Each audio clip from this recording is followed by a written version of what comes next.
In the fall of 1864, Abraham Lincoln was running for his political life against General George B. McClellan. It was a time when Americans could have ended the war by casting their ballots for McClellan, who campaigned on a platform that implied he would negotiate an end to the war and, possibly, repeal the Emancipation Proclamation.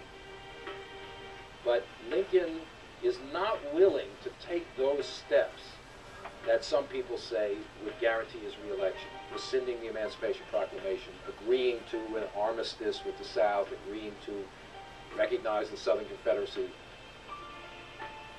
When he did refuse to back away, it looked like it would be at the cost of his re-election, because it looked like he would be defeated. Looking back, it seems inevitable Lincoln was going to win, but it certainly didn't appear that way in 1864. 2 months before the election, the tide turned for Lincoln. General William Tecumseh Sherman had burned Atlanta and would, 10 weeks later, begin his infamous March to the Sea. Suddenly, the Union Army had momentum, and so did Lincoln. Even though America was engaged in a terrible, bloody war, so many casualties, just unimaginable bloodshed and devastation, he still won 56% of the vote of the loyal states in 1864.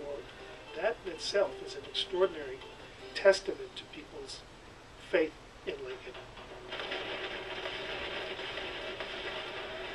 It was a bittersweet victory. The misery of the war had taken its toll on Lincoln, emotionally and physically. It's hard to find an American president who aged more than Abraham Lincoln did in 3.5 years. I think what you see in his face is knowing that he bore some of the responsibility for this whole disaster.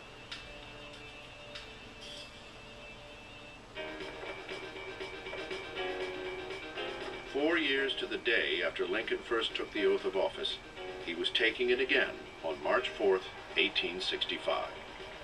This time around, Lincoln was a changed man. His visits to the front lines, his experience of living among the wounded at the Soldiers' Home, and his periodic commute between there and the White House brought him face to face with average Americans and contraband slaves. It had all deeply affected Lincoln, making him empathetic to the humanity of all men. Speaking at his second inaugural, he signaled his growth as a politician and compassion as a man. In what may be the most moving speech ever written by a president, he laid out his roadmap for peace and reconstruction of the nation, pledging malice toward none and charity for all. He's talking about democracy. He's talking about liberty.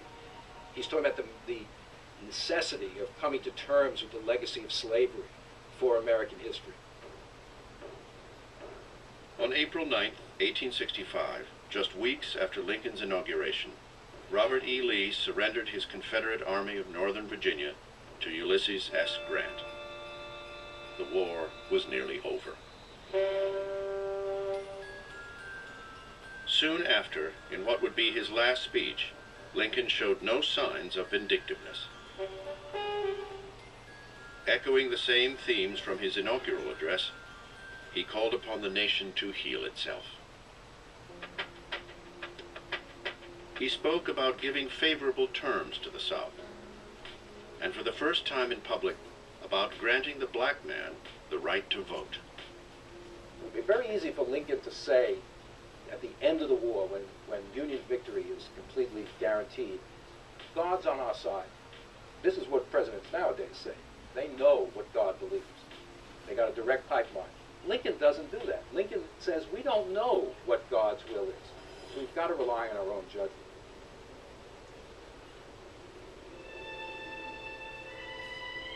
A couple of evenings later, on April 14th, Good Friday, the Lincolns attended Ford's Theater to see the comedy Our American Cousin.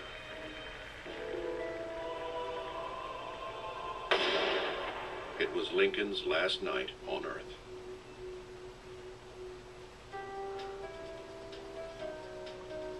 Abraham Lincoln had grown up revering the Founding Fathers and the American democratic experiment.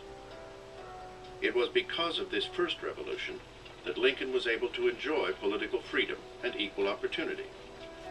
But by trying to save the republic the Founding Fathers had created, Lincoln transformed it and himself.